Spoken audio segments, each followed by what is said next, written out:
Hi guys! Magandang gabi! Welcome back po dito sa Gandara SRU channel for showbiz update. Ang tatalakayin nga natin ngayon at pag-uusapan mga kakimpaw ay pumapatungkol nga po dito sa ilang mga kaganapan ni Chinita Princess ngayong araw mga kakipi, and syempre ang pinaka-inaabangan pong press con ng Kim Paulanjas. Sobrang active na active nga ngayon ang Kim Paulanjas kahit hindi pa po nagpapakita muli na magkasama si Kim and Paolo Avellino. Dahil na rin po sa mga ayudas na talaga pong dumarating mga kakimpaw. So ano-ano nga ba yan? Alamin natin at pag-usapan. Pero bago po tayo magsimula mga kakimpaw, sa mga hindi pa po nakaka-subscribe sa ating channel, pakiclick lang po tayo ng ating subscribe button at notification bell na nandyan sa baba para mag-updated po kayo sa mga susunod nating chika. Maraming salamat! And ngayon naman, narito po ang ilang comment na napili nating basahin mula sa atin pong mga taga-subaybay bilang pasasalamat sa walang sawang pagsuporta at pagtutok sa atin pong daily updates. So, shoutout po kay Miss Mila Carillo. Magandarang gabi, sabi niya. Ma'am Gandara, thank you nga pala sa mga depensa mo sa Kimpaw. Puro kasiraan sa Kimpaw. Sorry na lang kayo, walang titibag sa Kimpaw ng desisyon ni Pau. Wala na kayo. Basta si Kim lang ang mahal ni Pau habang buhay. Kaya ayaw ni Pau ng sosyal. Gusto niya, private sa kanila ni Kim. Tama lang yan, Pau. Kasi yung mga bashers gusto sa kanila ipaghiwalay ka kay Kim. Sorry na lang sila, basta masaya ang Kim Pau, masaya na rin kami. Mga solid fan senior. Laging tapat at tiwala kami sa Kim Pau. Support blessings lang kami hanggang dulo. God bless always, forever, fans Kim Pau. Have a nice day. And I agree sa inyo, Miss Mila Carillo. Nadami po ng mga bashers nila Kim and Paolo Avellino. Tama lang talaga mga kakimpaw. Actually, pati toxic fans. Tama lang po mga kakimpaw na naka-private ang relationship nila Kim and Paolo at pili na ang kanilang i-share.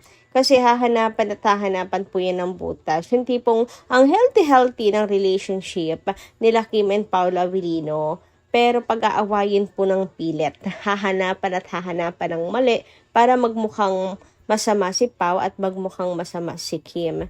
Ganon siya. Kaya mas maganda na po yung private ang kanilang relasyon.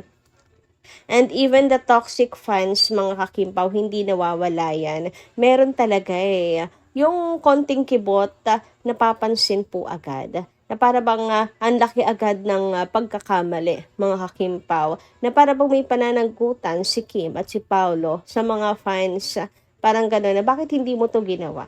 Ayan, mga ganyan. Na to be honest, hindi naman big deal kay Kim and Paolo sa kanilang relasyon. Kasi they are matured naman pero ginagawa silang bata, mga kakimpaw. Alam niyo yung mga strict parents na nakikialam na, mga kakimpaw, at sumusobra na ng line. Parang yung mga mother ng mama's boy, ganyan. Kapag kaganon, wala ka na talagang magagawang tama. Lahat pati ay iuutos sa'yo. Lahat ay ididikta sa'yo. And ang toxic pag ganun, mga kakimpaw. Kaya maganda kung naka-private ang relationship nila. Nagets niyo ba? Ang ating punto at ibig sabaw sabihon. Anyway, wala naman pong anuman na Mamila Carillo sa pagtatanggol po natin at pagdepensa parati kina Kim and Paolo Avellino. Lagi po nating lilinisin ang pangalan ng dalawa, lalo na kung talagang wala naman pong katotohanan ng mga kumakalat, mga bintang sa dalawa. So ayun, maraming salamat po muli sa inyong komento, Ma'am Mila Carillo. God bless po at ingat kayo palagi. Ngayon naman, dumako po tayo at pag-usapan na ang mga balita natin para po sa gabing ito. And unahin na natin ang tungkol nga dito sa isang blind item, mga kakimpaw, na lumabas kung saan ay meron nga daw pong very low-key and very tahimik na magkopol, mga kakimpaw, na kung saan ay confirmed na nga raw po nakasal na. Meron daw pong biniling property kung saan conjugal daw po ang nakalagay. So, sa kanilang dalawa yon na mag-asawa. Hindi binili para individual, kundi conjugal daw po yung property. So, ibig sabihin kasal na nga. And since blind item ito, hindi naman po pinangalanan kung sino itong mag-couple na to na very low-key at tahimik lang. Pero meron pong hula ang mga commenters kung saan si Kim and Paula Avellino daw po ito. Sabi nga dito, Kim Pao yan. Matagal ng issue yan na may binili ang Kim Pao na condo sa BGC. Conjugal property daw ang nakalagay at doon din sila nakatira kasi pinaparenovate pa ang bahay na lilipatan. So matagal na nga yan mga ka-Kim Pao, na ririnig-rinig ko na yan na noon pa man. Pero bago po tayo maniwala mga ka-Kim Pao, dahil marami po talaga ang nagtatanong kung totoo nga ba ang chismis na yan, nais lang po nating linawin na hearsay lang po ang lahat ng ito. Wala pong patunay, wala pong matibay na ebidensya, and wala pong konfirmasyon tungkol dito. Pwedeng sabihin delulo or chismis lang talaga siya, 100% mga ka-Kim Pao.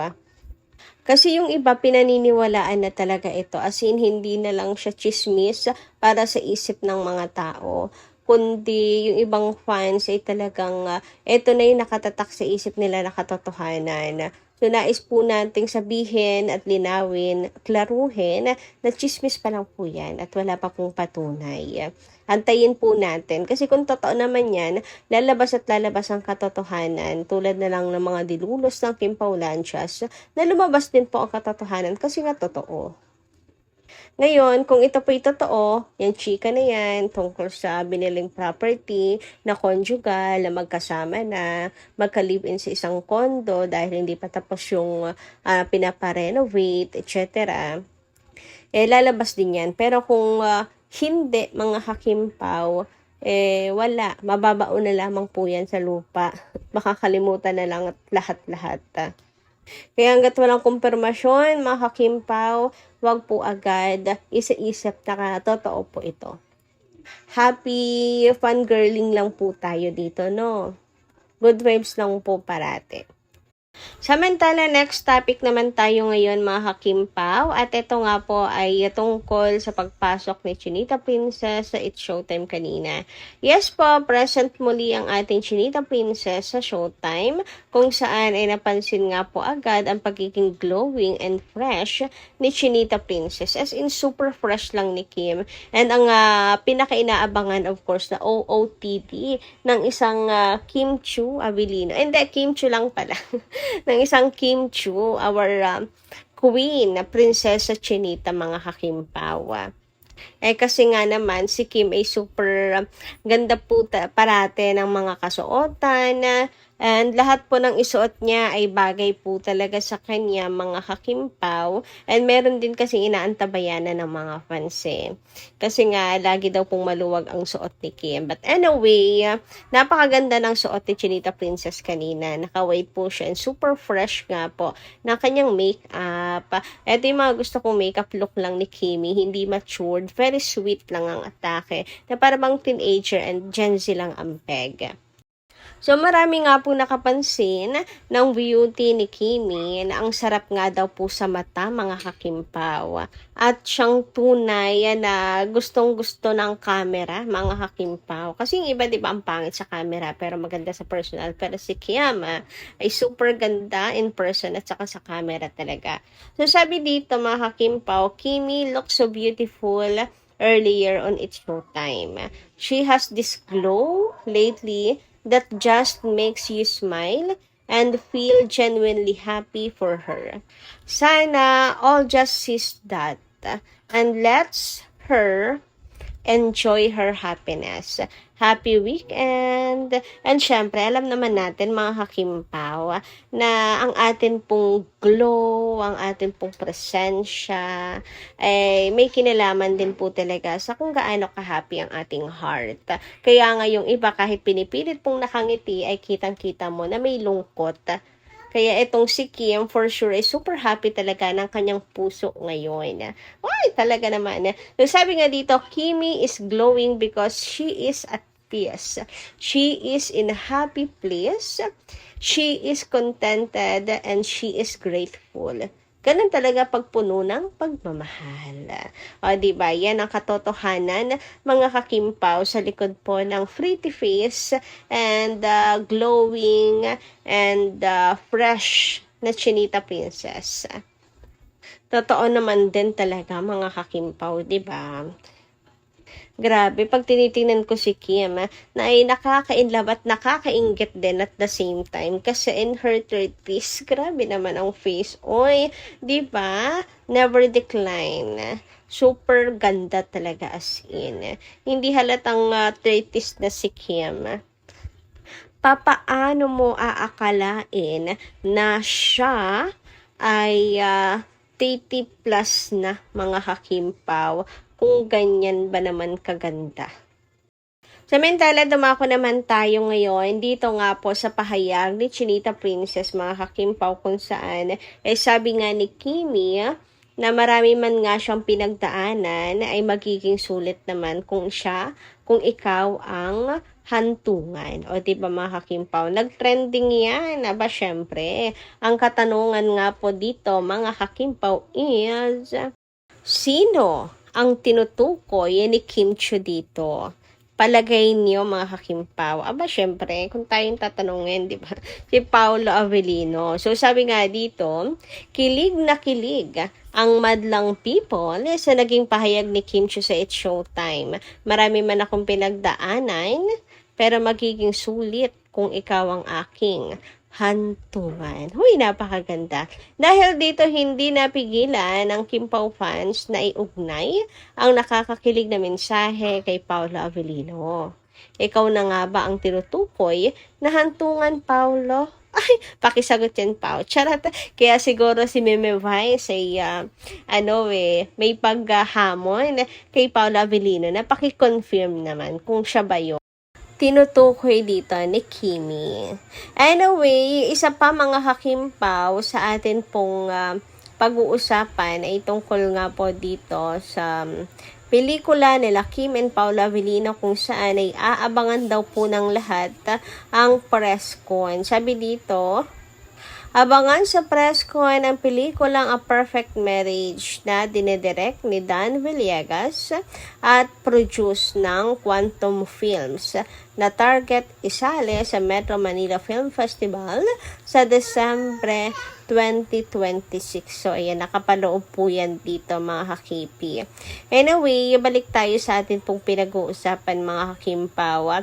Ayon dito, ramdam ng nga daw po ng mga fanay na malapit nang umamin si Kim and Paolo, and sana, mga kakimpaw, yan po ay aaminin din nga nila Kim and Paolo Avellino sa press con. So talagang yan po ang aabangan ng lahat, ang pag-amin nila Kim and Paolo sa press con ng kanilang relasyon. So yun lang po muna guys sa ating update. Maraming salamat po sa inyong pakikinigan. Kita kas po muli sa susunod nating mga chika. Maraming salamat!